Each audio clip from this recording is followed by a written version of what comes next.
और आज एक बार फिर एक ऐसा मुद्दा जिसका सीधा सरोकार, जिसका सीधा ताल्लुक इस देश की आम इंसान के साथ है, आपकी और हमारी शांति के साथ है। आज मैं आपसे एक बहुत ही सीधा और सरल सवाल पूछना चाहता हूं। ज्यादा खतरनाक क्या है दोस्तों? कोरोना की संभावित तीसरी लहर, जो अगस्त में भी आ सकती है, अक्टूबर में भी आ सकती है, और अब एक रिपोर्ट आई है कि बस अगले ही महीने अगस्त में कोरोना की तीसरी लहर आएगी, जो सितंबर में जाके पीक कर सकती है।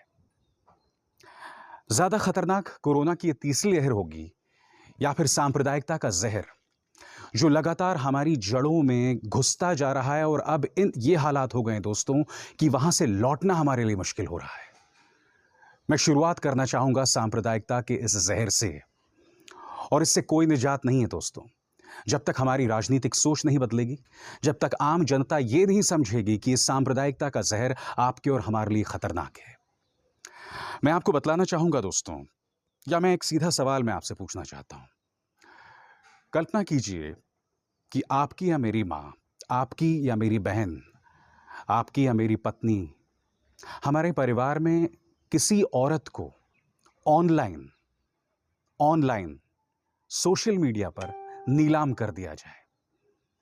आपको कैसा लगेगा बताइए? गुस्सा आया ना? नथुने फूल रहे होंगे, अंदर एक ज्वाला उबल रही होगी। अब मैं आपको बताता हूं दोस्तों, लोगों ने किस तरह से तमाम हदों को पार कर दिया। आपकी स्क्रीन पर यह है क्विंट की खबर। इसका शीर्षक पढ़िए, सुल्ली डील्स ऐप पर मुस्लिम महिलाओं की तस्वीरों का गलत इस्तेमाल। खबर क्या है मैं आपको पढ़ के सुनाना चाहता हूं। आप कल्पना भी नहीं कर पाएंगे दोस्तों कि यह समाज इतना नीचे गिर चुका है। सैकड़ों मुस्लिम महिलाओं की तस्वीर सुल्ली डील्स के नाम से एक ऐप पर 4 जुलाई को अपलोड की गई।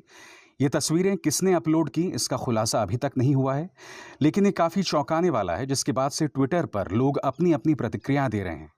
बता दें कि सुल्ला या सुल्ली एक अपमानजनक शब्द है जिसका इस्तेमाल मुसलमानों के लिए किया जाता है। ये ऐप तब सामने आया जब लोगों ने ट्विटर पर अपना deal of the day share करना शुरू कर दिया, जिसके बाद से गिटहब ने इसे हटा दिया है। गिटहब एक होस्टिंग प्लेटफॉर्म है जिसमें ओपन सोर्स कोड का भंडार है।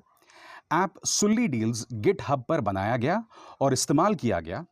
पेशे से पायलट हना मोहसिन खान ने किट के साथ अपनी बातचीत में बताया। जी हां, हना मोहसिन खान का नाम भी इस सुल्ली डील्स नाम के गिटहब में शेयर किया गया। एक बार ओपन होने के बाद ऐप यूजर को find your Sulli deal of the day पर क्लिक करने के लिए कहेगा। यह तब एक मुस्लिम महिला की तस्वीर को आपके Sulli deal of the day के रूप में दिखाएगा। अधिक संभावना है कि फोटो उनके सोशल मीडिया अकाउंट से ली गई है। मैं अपनी तस्वीर को डील ऑफ द डे के सौदे के रूप में देखकर चौंक गई। और सिर्फ हना मोहसिन खान नहीं है दोस्तों, मैं आपको बताना चाहूंगा कि न्यूज़ 18 ने बाकायदा कल इस पर कार्यक्रम किया, और आप देख सकते हैं इनके ट्विटर हैंडल पर। कार्यक्रम में बताया गया है, women's pictures put online and auctions were held online, auctioned women shocked. जैसे मैंने कहा ना, बाकायदा मुसलमान महिलाओं की बोली लगाई गई। इस पर कांग्रेस की नेता हसीबा अमीन ने अपनी प्रतिक्रिया दी है। Hey Shreya Dhondiyal, thanks for this. You spoke about how law can help. For your kind information, I registered an FIR when this happened with me last month, was even handed over to an investigating officer. But in a few days, I received a message that status of my report is changed to close. Law hasn't been very helpful. Haseeba Amin Congress के एक कार्यकर्ता हैं। उन्होंने इसको लेकर शिकायत की। उन्हें एक इन्वेस्टिगेटिव ऑफिसर यानी कि जांच करने वाला अधिकारी भी दिया गया, मगर कुछ दिनों बाद यह कहा गया कि मामला बंद कर दिया गया है। जैसे मैंने कहा ना, कल्पना कीजिए कि अगर आपकी मां की या आपकी बहन की या आपकी पत्नी की नीलामी इस तरह से कर दी जाए और बाद में पुलिस ये कहे कि नहीं साहब, वो मामला तो हमने बंद कर दिया है। कैसा लगेगा आपको बताइए? बात यहां नहीं रुकती।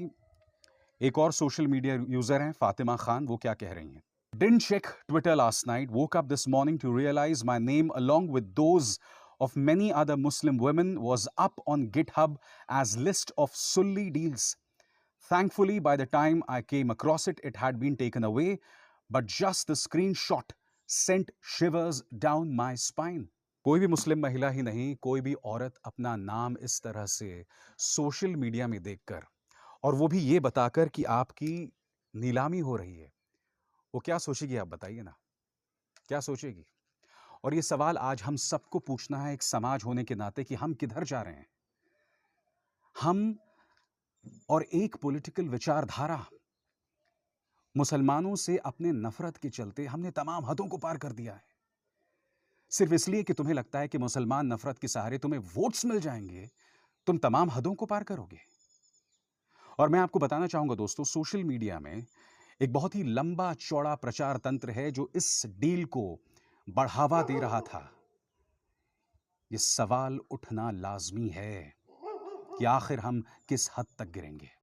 और बात यहां नहीं रुकती है। हरियाणा में एक महापंचायत का आयोजन हुआ दोस्तों, हरियाणा के पटौदी में।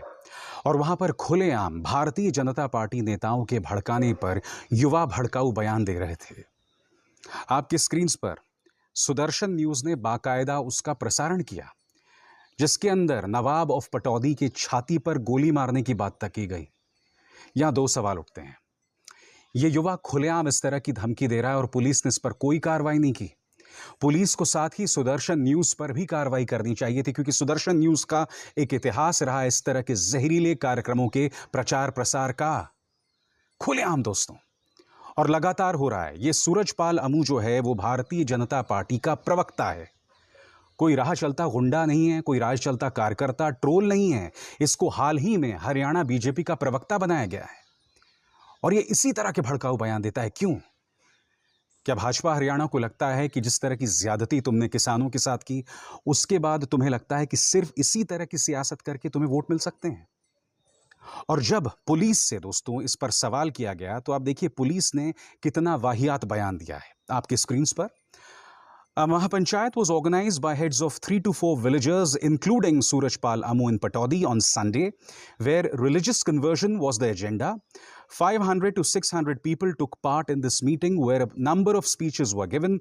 So far, we have not received any complaints. ये बयान किसी और ने नहीं बल्कि DCP मानेसर ने दिया है।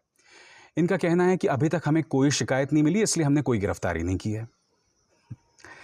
जब सिद्दीक कप्पन उत्तर प्रदेश के हाथरस जाते हैं, जहां एक गुड़िया के साथ बलात्कार और उसकी हत्या की गई होती है, तब आप उन्हें आतंकवाद की धाराओं में गिरफ्तार कर लेते हैं। कल ही सिद्दीक कप्पन की बेल को फिर नामंजूर कर दिया मथुरा की एक अदालत ने, जो कल्पना से भी विचित्र है। यही नहीं है, हाल ही के दिनों में गाजियाबाद में आपको याद होगा एक दाढ़ी पहने बुजुर्ग का वीडियो आया था जिसमें उसकी दाढ़ी काटी जा रही थी। उस वीडियो का कोई ऑडियो नहीं था। उस बुजुर्ग ने यह आरोप लगाया कि मुझ पर जबरदस्ती की गई जय श्री राम के नारे लगाने के। बाद में पुलिस ने अपनी पड़ताल में पाया कि जिन 4 लोगों ने उन्हें टारगेट किया था, उनमें से 3 मुसलमान थे। तो जाहिर सी बात है इस थ्योरी के पीछे सांप्रदायिकता का एलिमेंट वो धराशायी हो जाता है। उसके चलते उत्तर प्रदेश